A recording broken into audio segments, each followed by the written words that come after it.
একেবারেই দুশ্চরিত্র মেয়ে। তা না হলে বিয়ের পর এমন ভালো বর ঘর ছেড়ে কেউ এভাবে পালায়? পালিয়েই যখন যাবে তখন বিয়ের আগে পালাতেই তো পারত। পাড়া প্রতিবেশীর এমন কথায় তো ছিছি রব পড়ে গিয়েছিল। সবাই মেয়েটাকেই দোষ দিয়েছিল। এমন ভালো বাড়ি, তার ওপর ভালো চাকরি করা ছেলে, কত সৌভাগ্য থাকলে তবে এমন একটা সংসার পাওয়া যায়। সব ছেড়ে শেষে কিনা ছি ছি। কথাটা সত্যি। শ্বশুরবাড়ি ছেড়ে মেয়েটি পালিয়ে গিয়েছিল। বাবার আর্থিক অবস্থা মন্দ ছিল না, একটা ব্যবসায়ী পরিবার। বাপের বাড়িতেই তো ফিরতে পারত। মেয়েটির নাম আনন্দিতা। বাবা মার একমাত্র মেয়ে, বেশ সুন্দরীও বটে। মেয়ে সুন্দরী হলে অনেক কম বয়স থেকেই বিয়ের সম্বন্ধ আসতে থাকে। আনন্দিতার ক্ষেত্রেও তার ব্যতিক্রম হয়নি। পাড়ার অনেক ছেলেই আনন্দিতাকে বিরক্ত করত। একদিন সন্ধেবেলা টিউশন থেকে ফেরার পথে আনন্দিতাকে পথ আটকে পাড়ার একটি ছেলে বলেছিল, তোকে ভালোবাসি, একদিন তোকে তুলে নিয়ে চলে যাব। আনন্দিতাও সাহসের সাথে শুনিয়ে দিয়েছিল, বেশ তো, ক্ষমতা থাকলে তুলে নিয়ে যাস। এ কথা আনন্দিতা বাড়িতে এসে মাকে জানালে মা বলেছিল, আর পড়তে যাওয়ার দরকার নেই, পড়েও যা হবে, না পড়েও তাই হবে, সেই তো খুন্তি নাড়তেই হবে। এই তো আমাকেই দেখ, বিএ পাস করে কি হচ্ছে আমার, তোর বাবার হোটেলে পার্মানেন্ট রাঁধুনি হয়েই রয়ে গেলাম। আনন্দিতার বাবা মা ভাবল, এ মেয়েকে ঘরে রাখা যাবে না, কোন দিন কী একটা অঘটন ঘটবে, তার থেকে বরং একটা ভালো ছেলে দেখে বিয়ে দিয়ে দেয়াই ভালো। আনন্দিতা প্রতিবাদ করেছিল অবশ্য, মা এখন আমি বিয়ে করব না, পড়াশোনা শেষ করেই তবে বিয়ে করব। সে তুই পড়াশোনা করলে বিয়ের পর করবি, পাশের বাড়ির নিবেদিতার কথা ভাব, কত বড়লোক বাড়িতে বিয়ে হয়েছে, ওর কি আর পড়াশোনা হয়নি? মাধ্যমিক পাস করেই তো ওর বিয়ে হলো, এখন শ্বশুর বাড়ি থেকে কলেজ করছে। আনন্দিতার বিয়ের দিনক্ষণ ঠিক করে ফেলল বাবা মা। 12 পরীক্ষার আগেই বিয়ে, তাতে কি, ভালো ছেলে পেয়ে গেলে কোন বাবা মা হাতছাড়া করে? মেয়ের বয়স তো 18 হয়েই গেছে। পাশের গ্রাম থেকে পাত্রপক্ষ দেখতে এসেই এক দেখাতেই পছন্দ হয়ে গিয়েছিল পাত্রের বাবার। এই মেয়েকেই ছেলের বউ করবে পাত্রের বাবার জেদ। পরে অবশ্য পাত্র নিজেও আনন্দিতাকে দেখে খুব পছন্দ। পাত্রপক্ষের পছন্দ হওয়াটাই যেন বড় কথা। এদিকে আনন্দিতার পছন্দ অপছন্দকে কেউ গুরুত্ব দিল না। অবস্থাপন্ন ঘরে মেয়ের বিয়ে দিতে পারাটাই যেন বাবা মায়ের একটা শান্তির জায়গা। অনেক বাবা মা এটাই বোঝেন, টাকা পয়সা বেশি থাকলেই মেয়ে হয়তো সুখে থাকবে। যাই হোক, ধুমধাম করে মেয়ের বিয়ে দিয়ে বাবা মা হাত ধুয়ে ফেললেন। বিয়ের আগে মেয়েকে নিয়ে একটু সমস্যাই হচ্ছিল, কারণ বিভিন্ন ছেলের উৎপাত। সুন্দরী মেয়েকে ঘরে রাখা দায়, বিয়ে দিয়ে দেওয়াটাই একটা নিরাপদ আশ্রয় বলে মনে করেছিল আনন্দিতার বাবা মা। এখন আর কোনো চিন্তা নেই, আর কোনো ঝামেলার ভয় নেই। বিয়ের পর আনন্দিতা শ্বশুরবাড়ি এলো। সামনেই উচ্চ মাধ্যমিক পরীক্ষা, পরীক্ষাটা দিতে হবে, কারণ আনন্দিতার শ্বশুর বিয়ের আগে কথা দিয়েছিল বিয়ের পর তাদের বাড়িতে থেকেই পড়াশোনা করবে। বিয়ের পর সেই ইচ্ছাটাই যেন কারো নেই, না পড়লেও চলে। আনন্দিতা নিজের ইচ্ছাতেই পরীক্ষাটা দেয়, তাও আবার বাপের বাড়িতে থেকে। এদিকে বিয়ের 1 মাস পর আনন্দিতার স্বামী চলে গেল কর্মস্থল পাঞ্জাবে, একটা ভালো কোম্পানির ম্যানেজিং ডিরেক্টর সে। কতদিন আর বাড়িতে থাকবে? ছুটির মেয়াদ শেষ হতেই তাকে চলে যেতে হয়েছিল। পরীক্ষা পর্ব মিটে যেতেই আনন্দিতা শ্বশুরবাড়িতে ফিরে এলো। বাড়িতে কাজের লোক, রান্নার লোক, একেবারে আনন্দিতা থাকবে রানীর মতো। যত দিন যায় আনন্দিতার মন থেকেই আনন্দটাই হারিয়ে যাচ্ছে। একে তো হাজবেন্ড থাকে না, ভালো লাগে না কিছুতেই। একদিন সকালে ঘুম থেকে উঠে আনন্দিতা দেখছে শ্বশুরমশাইয়ের শরীর খারাপ, হালকা জ্বর। শ্বশুরমশাইয়ের ঘরে যেতেই শাশুড়িমা বললেন, তোমার শ্বশুরমশাইয়ের গা হাত পায়ে খুব ব্যথা, একটু হাত পা টিপে দাও। আনন্দিতা শাশুড়ি মায়ের কথা মতো গা হাত পা টিপে দিতে বাধ্য হয়। নিজের অনিচ্ছা সত্ত্বেও। দু একদিনের মধ্যেই শ্বশুরমশাই সুস্থ হয়েও উঠলেন, কিন্তু তারপর থেকে শ্বশুরমশাই প্রতিদিন ওই অসুস্থতার ভান করে, আর আনন্দিতাকে সকালে ঘুম থেকে উঠেই শ্বশুরের ঘরে গিয়ে পদসেবা করতে হয়।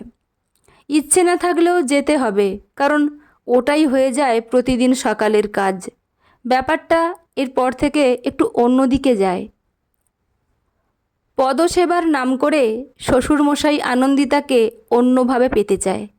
গা হাত পায়ে ম্যাসাজ হয়ে গেলে প্রতিদিন আনন্দিতাকে একবার করে জড়িয়ে ধরে, আদর করার নামে আপত্তিকর জায়গায় হাত দেয়, যেটা আনন্দিতার মোটেই ভালো লাগে না। একদিন আনন্দিতা এই ব্যাপারটা হাজব্যান্ডকে ফোন করে বলে। হাজব্যান্ড শুনে বলে, এসব কথা বলতে তোমার মুখে আটকালো না?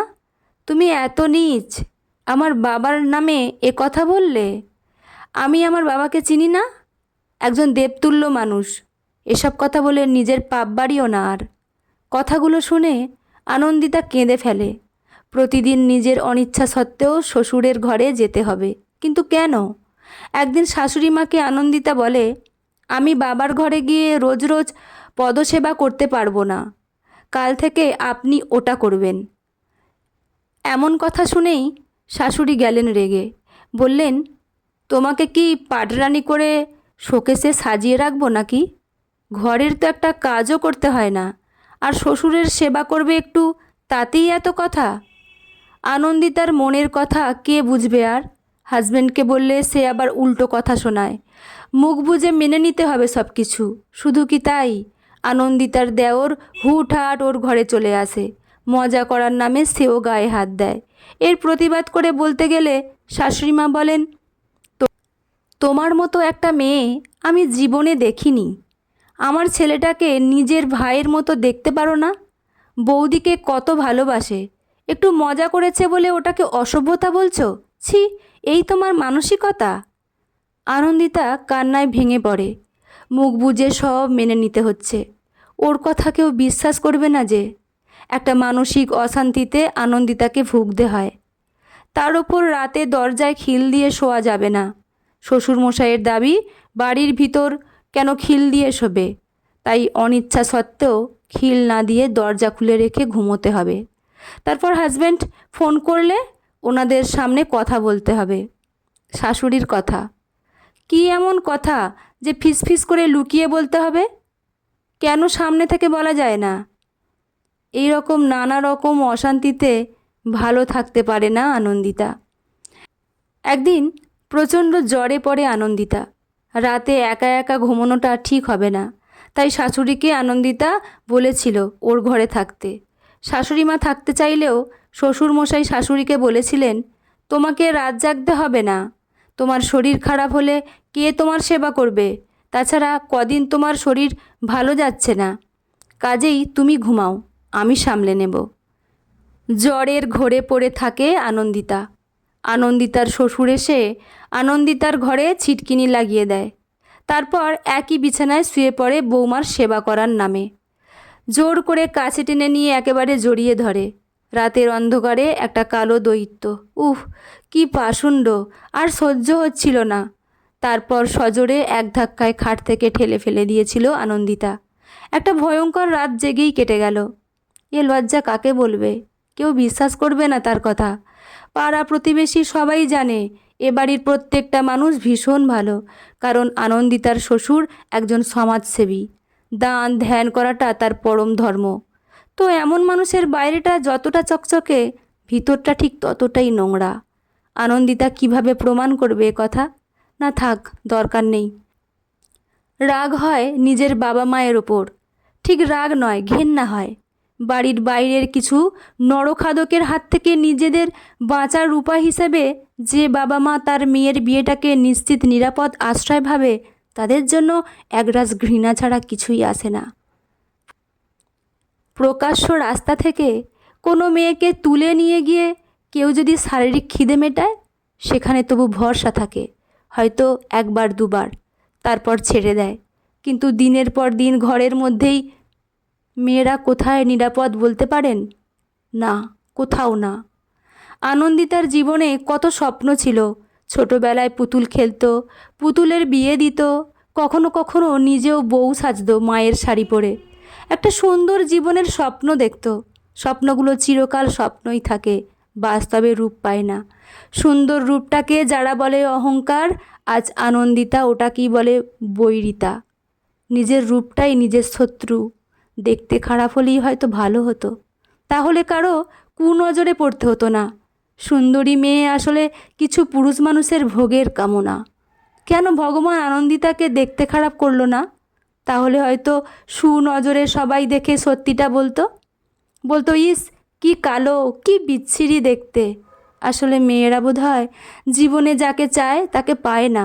স্কুল জীবনে পড়তে পড়তে আনন্দিতাকে একজনের ভালো লেগেছিল, ভালোবাসার কথা জানিয়েও ছিল। আনন্দিতারও খারাপ লাগেনি তখন, কিন্তু সবই কপাল। পড়াশোনার পাট চুকিয়ে দিয়ে বাবা মা বসিয়ে দিয়েছিল বিয়ের পিঁড়িতে।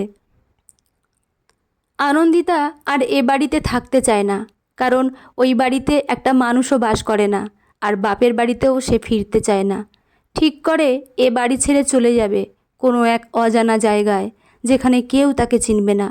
ইতিমধ্যে আনন্দিতার হাজব্যান্ড ছুটি পেয়ে কদিনের জন্য বাড়িতে আসে। বাবা মা এত ভালো ব্যবহার দেখায়, তারা তাদের ছেলের বউয়ের জন্য ভীষণ কেয়ারিং। এখানে কোনো অভিযোগ জানিয়ে আর লাভ নেই, কারণ যে মানুষটার সাথে গাঁটছড়া বেঁধেছিল সেই মানুষটা বাবা মায়ের অন্ধভক্ত। কদিন কাটিয়ে আনন্দিতার হাজব্যান্ড কাজের জায়গায় ফিরে যায়।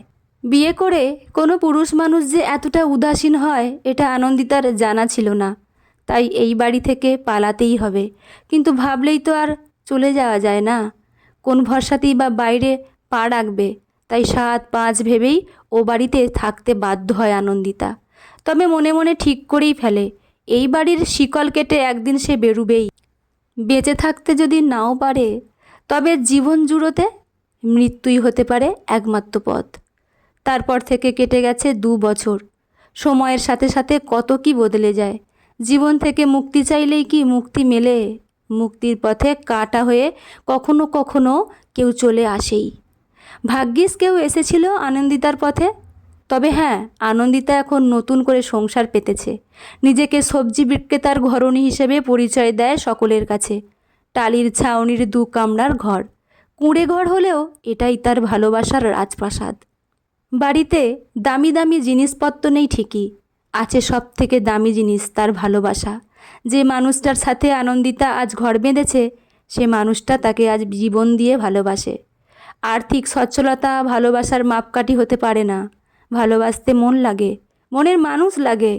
আর এই মনের মানুষটা আর কেউ নয়, সে হলো স্কুল জীবনে ফেলে আসা তার পছন্দের মানুষ পলাশ। ছোট থেকেই আনন্দিতার ভালো বন্ধু ছিল। এই বন্ধুত্ব থেকে পলাশ মনের মধ্যে একটা জায়গা দিয়ে ফেলেছিল আনন্দিতাকে। তাই নিজের ভালোবাসার কথা ক্লাস 12-এ এসে জানিয়েছিল। আনন্দিতাও ভালোবাসতে শুরু করেছিল পলাশকে, কিন্তু অঙ্কুরেই সে প্রেমের বিনাশ ঘটেছিল। আজ আনন্দিতা সব থেকে সুখী। জীবনের একটা পথ বন্ধ হয়ে গেলে ভগবান বোধহয় আরও একটা পথ খুলে রাখেন। আসলে বিশাল অট্টালিকায় অমানুষদের সাথে থাকতে গিয়ে যখন হাঁপিয়ে উঠেছিল, তখন আনন্দিতা বেরিয়ে পড়েছিল এক অজানার উদ্দেশ্যে। ঠিক করেছিল আনন্দিতা এ জীবন আর রাখবেই না। তাই একদিন সবার অলক্ষ্যে চুপি চুপি ভোরের বেলা বেরিয়ে আসে। কিন্তু মুক্তির পথে কাঁটা হয়ে দাঁড়ায় পলাশ। পথের মধ্যে দেখা হয়ে যায় পলাশের সাথে। সবজি কেনার জন্য পলাশকে প্রতিদিন ভোরবেলাই পাইকারিদের কাছে ছুটতে হয়। উচ্চ মাধ্যমিক পাশ করার পর পলাশ আর পড়াশোনা করেনি। ভোর সকালে আনন্দিতাকে দেখে অবাক হয়ে যায় পলাশ। কেমন যেন একটা সন্দেহ হতেই পথ আটকে পলাশ বলে, এইভাবে একা একা এত সকালে কোথায় যাচ্ছিস? পলাশকে দেখে কান্নায় ভেঙে পড়ে আনন্দিতা। তারপর সব কথা বলে ফেলে পলাশকে। পলাশ বাড়িতে ফেরার কথা বললে আনন্দিতা জানায়, চিরদিনের মতো বাড়ি ছেড়ে চলে এসেছি, আর পারবো না ফিরতে। আমার জীবনটা শেষ হয়ে গেল বলে সামনে এগিয়ে যাওয়ার জন্য পা বাড়ায় আনন্দিতা। পিছন থেকেই আনন্দিতার হাতটা টেনে ধরে পলাশ বলে, আনন্দিতা, এই পলাশ থাকতে তোকে হারিয়ে যেতে দেবে না।